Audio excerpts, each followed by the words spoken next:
by Jennifer Bassett. The Opera House in Paris is a very famous and beautiful building. It is the biggest opera house in the world. Work on the building began in 1861, finished in 1875, and cost 47 million francs.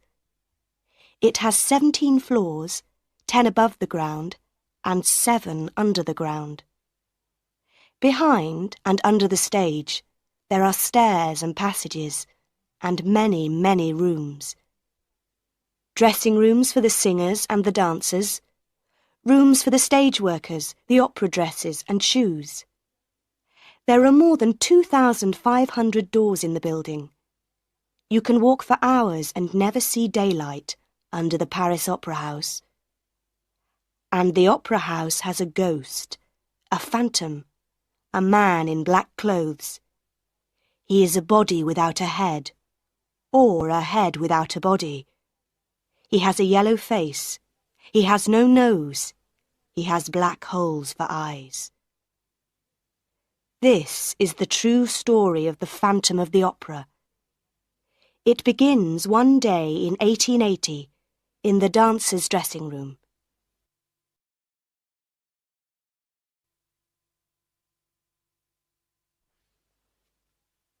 Chapter 1. The Dancers. Quick, quick, close the door. It's him. Annie Sorelli ran into the dressing room, her face white. One of the girls ran and closed the door, and then they all turned to Annie Sorelli. Who? Where? What's the matter? They cried. It's the ghost, Annie said. In the passage. I saw him. He came through the wall in front of me. And I saw his face. Most of the girls were afraid, but one of them, a tall girl with black hair, laughed. Pooh, she said. Everybody says they see the opera ghost, but there isn't really a ghost. You saw a shadow on the wall. But she did not open the door or look into the passage. Lots of people see him, a second girl said. Joseph Bouquet saw him 2 days ago. Don't you remember? Then all the girls began to talk at once. Joseph says the ghost is tall and he wears a black evening coat. He has the head of a dead man with a yellow face and no nose. And no eyes, only black holes. Then little Meg Giry spoke for the first time. Don't talk about him. He doesn't like it. My mother told me. Your mother? The girl with black hair said. What does your mother know about the ghost? She says that Joseph Bouquet is a fool. The ghost doesn't like people talking about him, and one day Joseph Bouquet is going to be sorry, very sorry. But what does your mother know? Tell us! Tell us! All the girls cried. Oh dear, said Meg. But please don't say a word to anyone. You know my mother is the doorkeeper for some of the boxes in the opera house. Well, box 5 is the ghost's box. He watches the operas from that box, and sometimes he leaves flowers for my mother. The ghost has a box and leaves flowers in it? Oh, Meg, your mother's telling you stories.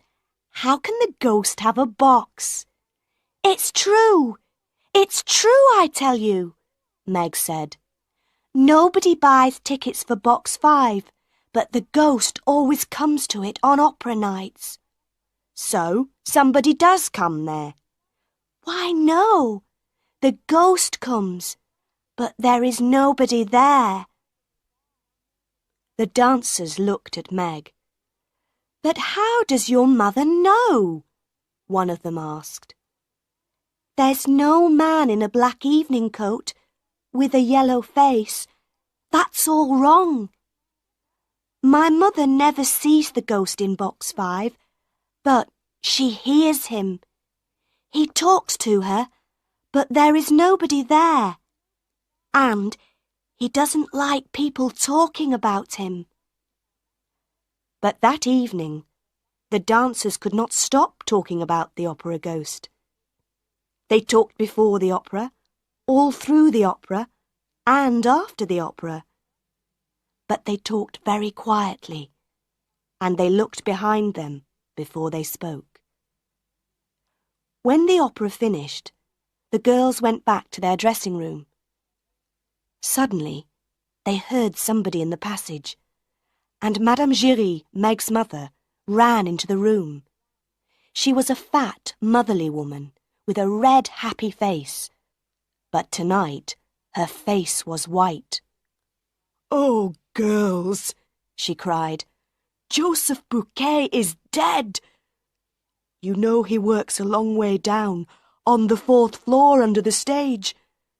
The other stage workers found his dead body there an hour ago, with a rope around his neck." "It's the ghost!" cried Meg Giry. "The ghost killed him!"